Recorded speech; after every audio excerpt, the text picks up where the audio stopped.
Mr. Dr. Saiken, what is your medical specialty? All right, take notes. I'm explaining internal medicine. So, internal medicine deals with the clinical diagnosis and medical care of adults across the entire spectrum of health, ranging from the office to the intensive care unit. I practice a non-surgical specialty that specializes in the diagnostic workup, medical treatment, and coordination of care. Internal medicine deals with knowing a little about a lot and utilizing my diagnostic acumen in order to determine what a patient's problem is. And if I can't treat the patient medically, I need to know who to get on board to fix it. No patient gets scoped, cut open, or irradiated unless I'm able to complete my investigation and refer the patient to a gastroenterologist, surgeon, radiation oncologist, etc. In the United States, internal medicine is a 3-year residency that follows 4 years of undergraduate, 4 years of med school, and can be optionally followed up with 1 to 3 years of fellowship in the various subspecialties dedicated to adult medical care. These include cardiology, allergy, endocrinology, sports medicine, sleep medicine, and whatnot. Internists who elect to practice general internal medicine straight out of residency will usually work in a clinic as a primary care physician or in the hospital as a hospitalist. I'm the latter,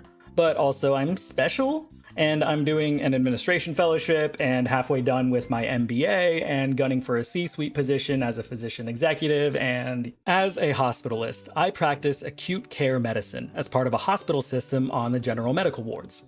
I take care of sick patients who are too ill to be seen in the office, but not sick enough to deserve intensive care in an ICU, trauma unit, or burn unit. When I admit a patient under my name, I become their primary physician for that hospitalization, and it's my job to figure out why they landed in the hospital and how I can get them better. My name goes on the top of their chart, and I accept full medical legal responsibility for everything that happens to them under my roof. I handle everything from admission to discharge, and a significant amount of time is also spent on discharge planning and follow-up, where working with my case managers also helps me get a deeper insight into the American healthcare system and how I can help my patient the best. I like the responsibility of being the quarterback for my patients and directly making the decisions that lead to them getting better. I also prefer working in a hospital setting because I know I'll have quick turnaround time on labs and imaging, nurses caring for my patients 24/7, and subspecialty support on call. I'm responsible for some basic procedures in hospitalized patients like arterial lines, central lines, intubations, LPs, etc.,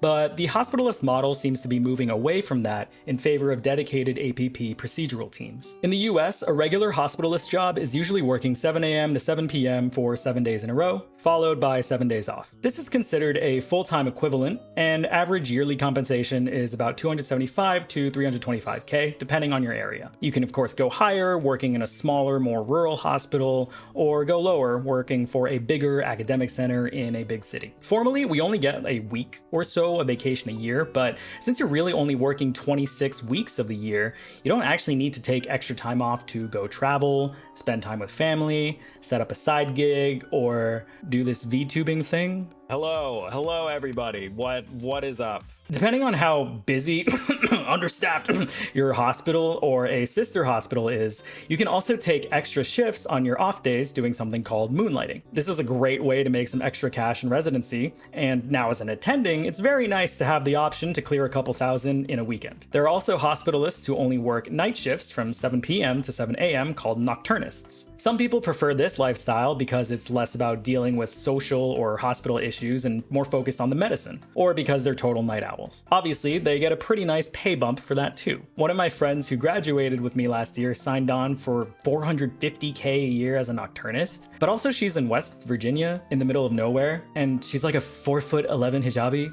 Anyway, get that bag, girl. We've got loans to pay off. All right, TLDW, how is it different from pediatrics? I don't see patients under 18 years old. Family medicine? I have significantly less outpatient clinic-based training with a much more inpatient hospital-based focus. I also don't have adequate training or exposure in pediatrics, OB-GYN, or psychiatry that family medicine doctors would see regularly in their offices as PCPs. I deal with a lot more acute conditions that can kill you in 6 days than chronic conditions that can kill you if you don't follow up with every 6 months. Emergency medicine? I deal with acute conditions that can kill you in 6 days, and they deal with acute conditions that can kill you in 6 minutes. Also, there is much more of a focus on ruling out diseases, doing immediate procedures and stabilizing the patient, rather than actually diagnosing, managing, or coordinating their healthcare. House? Well, I don't break into people's houses. I'm sure it looked easier on YouTube. Also, I don't want to bang my chief of medicine.